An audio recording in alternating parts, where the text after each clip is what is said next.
लगातार छत्तीसगढ़ में कुछ विषय पर अब सियासत गरमा रही है, जिसकी सुगबुगाहट दिल्ली से आई थी। दिल्ली में क्या हुआ था? 2 दिन पहले कांग्रेस के सांसद राहुल गांधी ने जब से वोटर लिस्ट में गड़बड़ी से जुड़े कथित सबूत पेश किए हैं, वो पन्ना आपको याद होगा, इतनी मोटी सी एक किताब लेकर वो आए थे जिसमें वोटर आईडी की लिस्ट थी। इसके दिखाने के बाद, उस प्रेस कॉन्फ्रेंस के बाद सियासी घमासान तेज होता था। दूसरी तरफ कांग्रेस के जो शत्रप हैं, वो चुनाव में लगातार उन्हें हार मिल रही है। अब उन्हें जस्टिफाई करने का मौका एक मिल गया है। मध्य प्रदेश कांग्रेस के नेता इसे लेकर अब मुखर हैं, क्योंकि 29 की 29 सीटें कांग्रेस पार्टी मध्य प्रदेश में हार गई थी। कमलनाथ का गढ़ छिंदवाड़ा, वो भी हार गई थी कांग्रेस पार्टी। तो अब जस्टिफाई कर रहे हैं उस आरोप के बल पर। राहुल गांधी के वोट चोरी के आरोप के समर्थन में अब वो बोलते नहीं थक रहे हैं, लेकिन भारतीय जनता पार्टी थोड़ी ना बर्दाश्त करेगी। बीजेपी ने तंज कसा है, तो इसी पर आधारित एक रिपोर्ट आप देखिए। भयंकर एंटी इनकम्बेंसी और हमें 65 सीट मिलती है। इम्पॉसिबल। सिस्टम नहीं चाहता कि ईवीएम की गिनती हो जाए। क्यों? क्योंकि यह सिस्टम आपके धन को चोरी करने का सिस्टम है। 2 तरीके के घोड़े होते हैं, एक रेस का घोड़ा होता है, दूसरा शादी का घोड़ा होता है। रेस के घोड़े को आप रेस दौड़ाइए और शादी के घोड़े को आप शादी में भेजिए। लोकसभा और विधानसभा के बीच में 1 crore new voters, reasonable certainty that the Election Commission of India was colluding with the BJP to steal elections. Madhya Pradesh में कांग्रेस की हार के कारणों को लेकर लगता है कि कांग्रेस आलाकमान खुद कंफ्यूज है।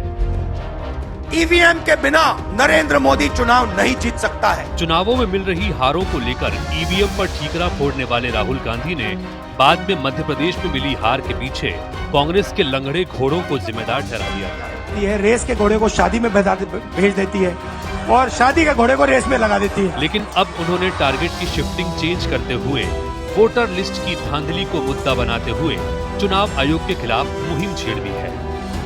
2018 में मध्य प्रदेश में चुनाव होता है, हम जीतते हैं। हमारी सरकार चोरी हुई थी। 2023 में चुनाव होता है, मैंने अपने आंखों से भारत जोड़ो यात्रा में देखा। भयंकर एंटी इनकम्बेंसी और हमें 65 सीट मिलते हैं। इम्पॉसिबल, हो ही नहीं सकता। राहुल गांधी के इस बयान से मध्य प्रदेश कांग्रेस नेताओं को अपनी हार के मलाल को कम करने के साथ ही उसे जस्टिफाई करने का मौका भी मिल गया। कांग्रेस के पूर्व मुख्यमंत्री कमलनाथ ने ट्वीट करके इल्जाम लगाया कि उन्होंने तो 2018 में ही वोटर लिस्ट की गड़बड़ियों को चुनाव आयोग के सामने उजागर कर दिया था। उन्होंने लिखा कि 2018 में मैंने मध्य प्रदेश की मतदाता सूचियों में भारी गड़बड़ी होने के संबंध में कुछ विशेष मुद्दे उठाए थे। श्री राहुल गांधी के निष्कर्षों से मतदाता सूची के रखरखाव में गड़बड़ी का एक व्यवस्थित पैटर्न सामने आया है।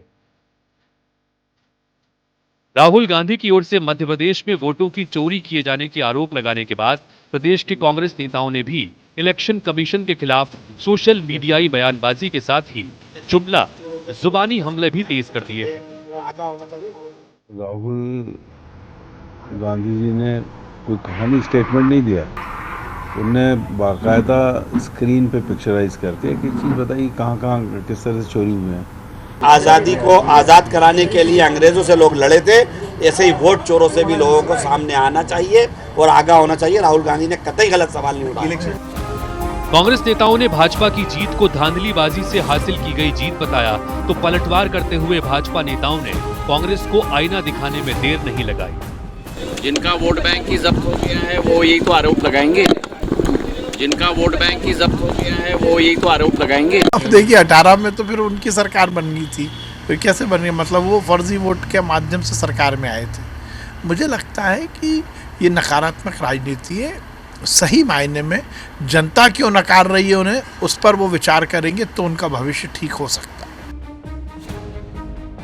ज्योतिरादित्य सिंधिया की बगावत के बाद मध्य प्रदेश की सत्ता गंवाने वाली कांग्रेस ने चुनावों के जरिए सत्ता में वापसी की आस लगाई थी, लेकिन मतदाताओं ने उसकी आस पर पानी फेर दिया। इस हार के बाद गुटबाजी में उलझे कांग्रेस नेताओं के बीच एक दूसरे पर तोहमत मढ़ने का दौर चल रहा था, लेकिन अब राहुल गांधी ने वोटर लिस्ट पर तोहमत मढ़कर कांग्रेस नेताओं को अपनी नाकामी की टोपी चुनाव आयोग के सिर पर पहनाने का मौका दे दिया है। कांग्रेस की इस हालत पर एक शेर बड़ा मौजू है। हमको मालूम है जन्नत की हकीकत, लेकिन दिल के खुश रखने को गालिब ये ख्याल अच्छा है। Bureau report, IBC 24। इसीलिए हम कह रहे हैं कि दिल बहलाने के लिए गालिब ये ख्याल अच्छा है। पहले चुनाव हारे तो कहा कि ईवीएम में गड़बड़ी है, फिर कहा कि पार्टी के अंदर कुछ लंगड़े घोड़े ऐसे हैं जिनके चलते पार्टी परफॉर्म नहीं कर पा रही है, और अब वोटर लिस्ट में गड़बड़ी है कहकर मध्य प्रदेश के कांग्रेस के नेता ये पल्ला झाड़ने की कोशिश कर रहे हैं, ये पिंड छुड़ाने की कोशिश कर रहे हैं कि वो पार्टी और वो उनके जो कैंडिडेट थे वो चुनाव हारे क्यों।